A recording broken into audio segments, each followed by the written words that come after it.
Bipolar rollers, welcome back. Your friendly neighborhood bipolar person on another video. This one kind of a difficult topic, one about co-parenting and alienation when you have bipolar. Now, I have a little personal experience with this one. It's not a pleasant go, and my heart goes out to anybody who has to deal with this. The fact of the matter is that bipolar is a difficult condition, and you have to do what it takes to get yourself stable. Now, you know, on this channel, I don't push SSRIs or any of that stuff. I don't believe the pharmaceuticals are the solution, though there are many instances where that may be your only option. The reality is, for me, I've just dived too much into the research and the recent data to know that these medications are not good for you long term. They also come with devastating side effects.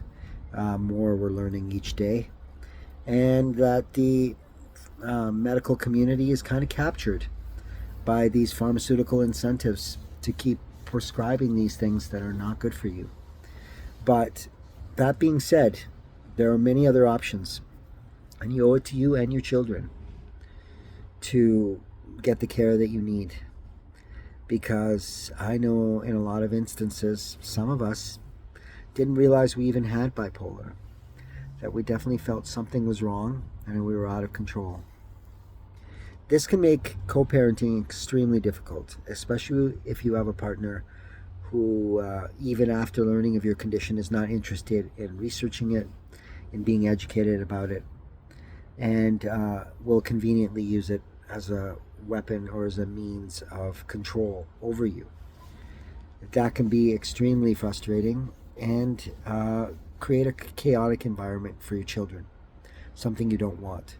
So it's important that you seek the help that you need and get the condition under control. Because although I don't believe that bipolar is just a curse, I think it can also be a blessing. It does come with a lot of really interesting symptoms that can actually be, in some ways benefit yourself or the lives of others. It has to be controlled, just like any other superpower or any other gift, because I don't believe that God makes mistakes. I think that it's like a power that has to be harnessed properly. If you've watched any of my videos, you know that some of the things that come with bipolar can actually benefit your life if you fine-tune them and utilize them properly. And then there's, of course, some things about bipolar that are hard to sugarcoat.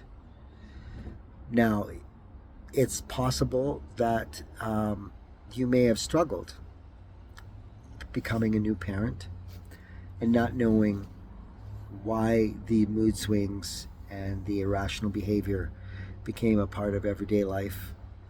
It's possible that that you didn't have a partner who understood, or that was just flabbergasted by the situation that found you difficult to work with, or to be heard by you based on your mood swings and your altered view of reality, because that can happen sometimes.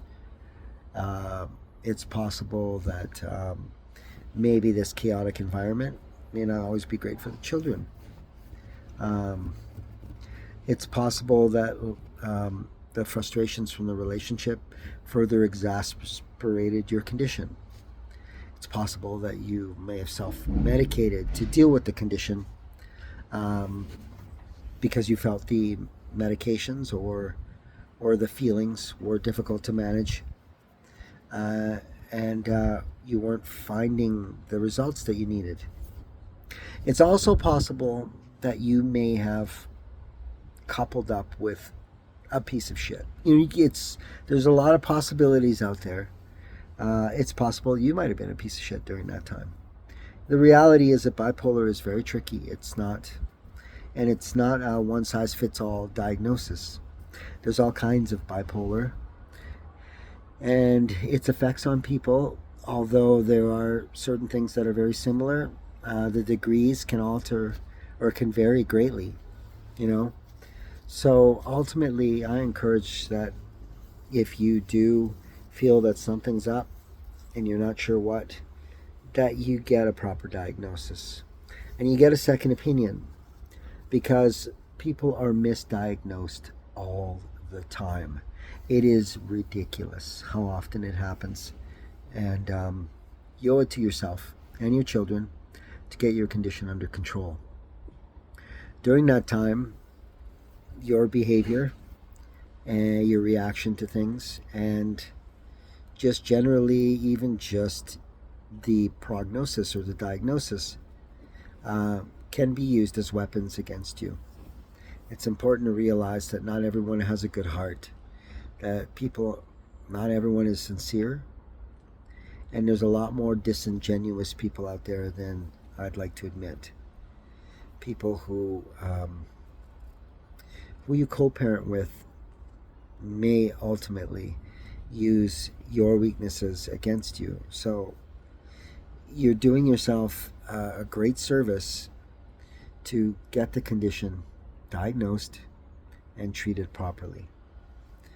Not all of us were so lucky, and there are plenty of horror stories out there of people still fighting for custody, or people who have given up entirely because of the cost that came with that fight to their mental health, and it oftentimes put you in situations or struggles that made bipolar even more difficult to deal with than it is already.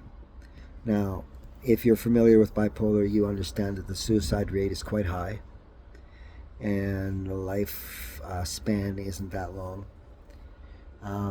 There are exceptions, of course, but putting yourself in situations of despair are probably not beneficial to your condition.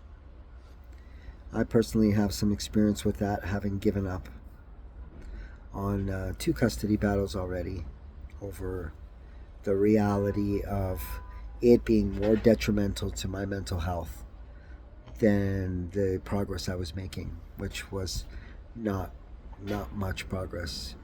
The reality is that those of us with bipolar, although we do sometimes get lucky, oftentimes pick very unsuitable partners for us. Oftentimes, because we're not in a good headspace, we tend to attract people who are also not well mentally. And in a lot of ways, I think that helps contribute to the suicide rates and to the utter hopelessness of the condition once you succumb to it fully. So, brass tacks here, just bottom line, you're not doing your kids any favors by not being stable. The important thing to concentrate on when you have a serious mental illness is yourself. Is yourself first. So get yourself in a good headspace and treat your condition, stabilize, get rid of the self-medicating. The reality is that your kids deserve a good parent around. And if you're being kept from your children, I apologize. That's terrible. I can wholeheartedly relate. And try again. Don't give up. On your kids, maybe it's a lost cause. I know that for me, I feel like it probably is. Years of brainwashing tend to take its toll on people, and when you reach a point where the people who you love more than anything just refuse to accept the fact that maybe they didn't get the full story, or that they've been wrong for a very long time, or that maybe they just don't even know who they've been alienated from, ultimately you got to do what's best for you. You're no good to your children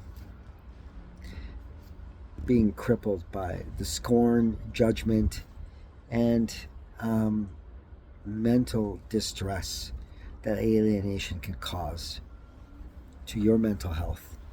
So get yourself better, and if they are the beautiful people that you believe in your heart they are, eventually they may come around. And if they don't, that is ultimately their cross to bear. It's going to make your life not as pleasant as it could be. But can you imagine living with yourself, knowing that your parent has passed away or died, and you made zero effort to reconcile with them before they died? Like, I wouldn't want to live with that. That's ultimately something they have to live with, and it sucks, and there's not a whole lot you can do about it except make a good life for yourself. Get that energy vibrating in the right frequency, and that if they are good people, and if they have good hearts, that eventually that energy will draw them back to you. Because ultimately, if you want to be a good dad, you got to start with being a good person. Likewise with moms.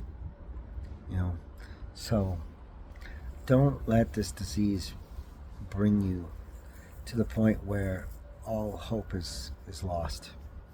And if having people who are brainwashed and spiteful and hurtful in your life do that to you, then they have to go. Not forever, but you can't have them in your life, because you have to survive this life. And sometimes terrible people or terrible decisions from otherwise good people, hurtful actions from people that you care about deeply, can really push us over the edge. And ultimately, I care about you guys, and I don't want to see that for you. And I don't think deep down your children want that for you either, no matter what they've been taught about what kind of person you are. This disease is serious. It causes problems. It causes shifts in personalities and moods, and you may not have put your best foot forward, but it's never too late to change that, to make a life for yourself first that your kids would want to be in. Anyway, I hope you guys are all treating yourselves well. Be kind to each other out there. It's getting to be a crazy world. It always has been. And if you're bipolar, you probably already kind of knew that. Anyway, like I said, blessing and a curse. We see it. And as always, my bipolar rulers, get out and enjoy this beautiful day and represent.